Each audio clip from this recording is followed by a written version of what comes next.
अस्सलाम वालेकुम।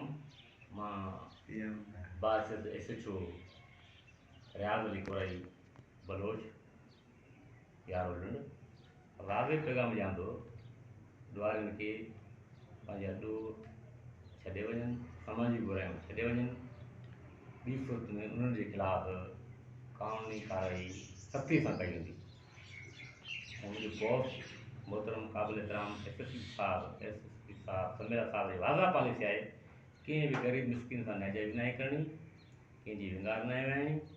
हिते मेरिट ते जेको ईंदो उनजी इज़त आहे, मेरिट ते कमु कंदासीं, उनजो कानूनी मदद कंदासीं।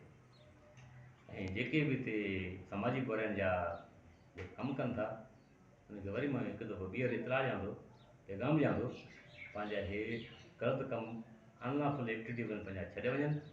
ॿी सूरत में उनजे ख़िलाफ़ सख़्ती कार्रवाई कई वेंदी, सख़्ती सां कार्रवाई कई वेंदी। ऐं ॾुआरी जेके बि आहिनि रुपोशन उहो पंहिंजा ॾोह छॾे ॾियनि। ऐं रुपोशी वारो जेको मुंहिंजो मरलो आहे उहा सिलेंडर कान असां वटि, असां बिल्कुलु असां उनजे ख़िलाफ़ का बि हथरादो ॿियो ग़लति असां उन ते न कंदासीं। जेके उनजा पंहिंजा केस आहिनि उहे पंहिंजे ट्रायल खे फेस कनि। ऐं हर कमु हिते असां थाणे यारनि ते मेरिट जे लिहाज़ सां कंदासीं, कंहिंजी विंगार न वहंदासीं। बिल्कुलु असांजे बॉस SSP साहब जी पॉलिसी ते कानूनी कमु कंदासीं।